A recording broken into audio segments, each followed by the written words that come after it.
திருச்சிற்றம்பலம். நம பார்வதிபதே அரஹர மகாதேவா. தென்னாடுடைய சிவனை போற்றி, எந்நாட்டவர்க்கும் இறைவா போற்றி. அகம்பத்துரையந்தாய் போற்றி, பாகும் பெண்ணுரு ஆனாய் போற்றி. அண்ணாமலையும் அண்ணா போற்றி, கண்ணார் அமுத கடலே போற்றி. காவாய் கனகத்திரளே போற்றி, கைலை மலையானே போற்றி போற்றி. திருச்சிற்றம்பலம். அருள்மிகு திரிபுர சுந்தரி அம்மன் உடனாய அருள்மிகு திருவிற்கோலநாத பெருமான் திருவருளும் குருவருளும் கூட்டுவித்துள்ளதன் வாயிலாக இன்றைய தமிழ் வேதம் எனும் பகுதியில் நின்மலன் திருவடிதனில் நெஞ்சம் வைப்போம் எனும் தலைப்பின் கீழாக இன்றைய சிந்தனையாக திருநாவுக்கரசர் முதலாக பாடிய முதல் திருப்பதிகம் அதிக வீரட்டானத்திலே பாடி அருளிய முதல் திருப்பதிகம் இரண்டாவது பாடல் இன்றைய சிந்தனையாக அமையப்பெறுகின்றது. திருச்சிற்றம்பலம். இரண்டாவது பாடல். நெஞ்சம் உமக்கே இடமாக வைத்தேன், நினையாது ஒருபோதும் மறந்தறியே இருந்தறியேன். நெஞ்சம் உமக்கே இடமாக வைத்தேன், நினையாது ஒருபோதும் இருந்தறியேன். வஞ்சம் இது ஒப்பது கண்டறியேன், வயிற்றோடு துடக்கி முடக்கிட நஞ்சாகி வந்தென்னை நலிவதனை நணுகாமல் துறந்து கரந்துமிடீர். அஞ்சேலும் எண்ணீர் அதிகை கெடில வீரட்டான துறை அம்மானே. அஞ்சேலும் எண்ணீர் அதிகை கெடில வீரட்டான துறை அம்மானே. பாடலுடைய பொருள் என்ன சொல்ல பார்ப்போம். நெஞ்சம் உமக்கே இடமாக வைத்தேன், நினையாது ஒருபோதும் இருந்தறியேன். அதாவது திருஞான சம்பந்தர் சொல்வார், நீ நாளும் நன்னெஞ்சே நினை அப்படின்னார். துஞ்சலும் துஞ்சல் இயலாத போதினும் நெஞ்சு அகம் நைந்து நினைமின் நாள்தோறும் அப்படின்னு மாணிக்கவாசகர் சொல்றார். இமைப்பொழுதும் என் நெஞ்சில் நீங்காதான் தாழ்வாழ்க அப்படின்னு. அது மாதிரி நம்முடைய நெஞ்சத்தை உள்ளத்தை விட்டு ஓரடி அகலாது பெருமான் இருக்க வேண்டும். அந்த அளவிற்கு நாம பெருமானை வழிபட்டு அவனை நம்முடைய உள்ளத்துல கொண்டு வந்து விட வேண்டும். அது போல ஒரு நிலைப்பாட்டுல தான் என்ன ஆச்சு, அப்பர் சுவாமிகளுக்கு நிகழ்ந்தது.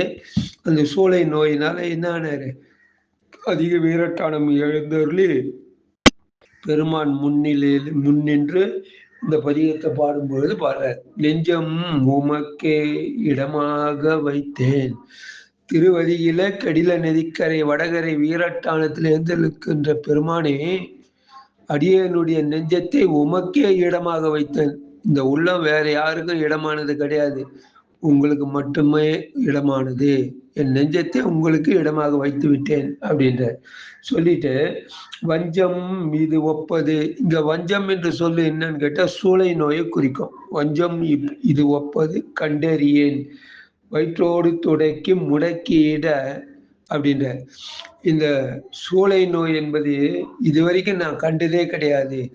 இது போல ஒரு நோய் நான் கண்டு அறிந்தது இல்லை அப்படின்னு சொல்ல. ஒருபோதும் உம்மை நினையாமல் இருந்தறியேன், உமக்கே இடமாக வைத்தேன், நினையாது ஒருபோதும் இருந்தறியேன் சொன்னவரு இந்த சூளை நோய் போன்ற கொடுமையான நோயின் துன்பத்தை இடரை அனுபவித்து அறியேன் அப்படின்றார். வஞ்சம் இது ஒப்பது கண்டு அறியேன், வயிற்றோடு துடைக்கி முடக்கிட. அது என்ன செய்யுதுன்னு கேட்டா, இந்த சூளை நோய் வயிற்றின் உள்ளே இருந்து குடலோடு உள்ளே சேர்ந்து விடம் எப்படி உண்டால் இந்த உடல் எந்தவித செயலும் இல்லாது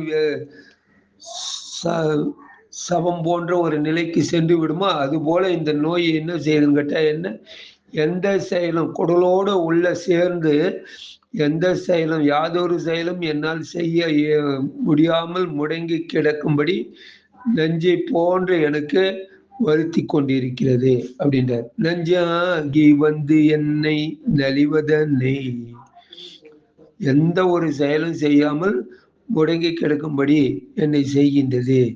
இது அந்த அளவுக்கு மிகவும் ஒரு கொடுமையான ஒரு நிலையை எனக்கு அளிக்கின்றது. இடர்பாடுகளை நிறைய அளிக்கின்றது. நான் இது போன்ற இடர்களை இதுவரை அனுபவித்து அறியேன். இதுபோல ஒரு நோயை கண்டு அறியேன் அப்படின்லாம் சொல்றார். சொல்லிட்டு, நணுகாமல் துறந்து கரந்தும் இடீர். நணுகாமல் துறந்தும் கரந்தும் இடீர் அப்படின்னார். உடனே இது இப்படி இந்த நோயினால் உள்ள நிலைப்பாட்டை எடுத்துரைத்த அப்பர் சுவாமி உடனே என்ன செஞ்சாரு, சாமி நீங்க ஒண்ணும் செய்ய வேணாம்.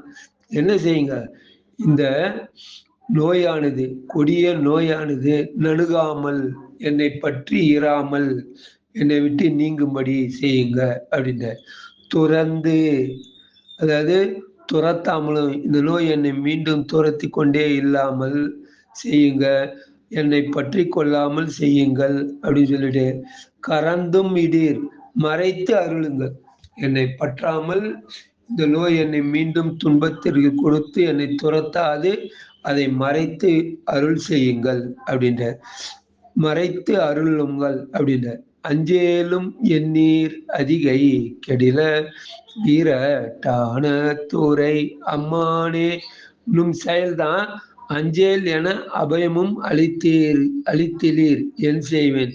நீங்க என்ன அஞ்சாத, இதெல்லாம் சாதாரண ஒரு நோய், நான் இதை உடனே சரி செய்யறேன்னு நீங்க எதுவுமே பேச மாட்டேன்றீங்க, எதுவும் உரைக்க மாட்டேன்றீங்களே, அஞ்சேல் அப்படின்னு சொல்றேன். எந்த ஒரு அபயமும் அளிக்காமல் அமைதியா இருக்கிறீங்களே, நான் என்ன செய்வேன், இந்த கொடிய நோய் என்னை துன்புறுத்துகின்றதே அப்படின்ட்டு இந்த பாடல் வழி சொல்ல. அஞ்சேலும் எண்ணீர், அஞ்ச வேண்டாம் என்று எடுத்துரைக்கவும் மாட்டேன்றீங்க, அமைதியா இருக்கீங்களே, இதை என்ன செய்வது, நான் எப்படி நான் இந்த நோயிலிருந்து விடுபடுவது? வீரட்டான துறை அம்மானே, வீரட்டானத்து உரையிலே, வீரட்டானம் வடகரை கெடில நதிக்கரை வடகரையில் வீரட்டானத்திலே இருக்கின்ற பெருமானே அருள் செய்யுங்கள் அப்படின்னு இந்த பாடல் வழியா கேட்குறாங்க. இந்த பாடல்ல என்ன முக்கியமான கருத்து அப்படின்னு நம்ம பார்க்கும்போது, நெஞ்சம் உமக்கே இடமாக வைத்தேன். பெருமானிடத்த நம்முடைய உள்ளத்தை கொடுத்துட்டோம்னா அவன் நம்முடைய உள்ளத்துக்குள்ள நிறைஞ்சி நின்றுடுவான். அப்படி நின்று விட்டால் நமக்கு எப்போது எந்த விதமான துன்பமும் நமக்கு நேராது, வராது அப்படின்ற உண்மையை நம்ம அறிந்து கொள்ள வேண்டும். திருச்சிற்றம்பலம். நம பார்வதிபதி அரகர மகாதேவ தென்னாடுடைய சிவனை போற்றி எந்நாட்டவர்க்கும் இறைவா போற்றி. அருள்மிகு திருவிர சுந்தரி அம்மன் உடனாய் அருள்மிகு திருவிற்கோளநாத பெருமான் திருவடிகள் போற்றி போற்றி. திருச்சிற்றம்பலம். தில்லையம்பலம்.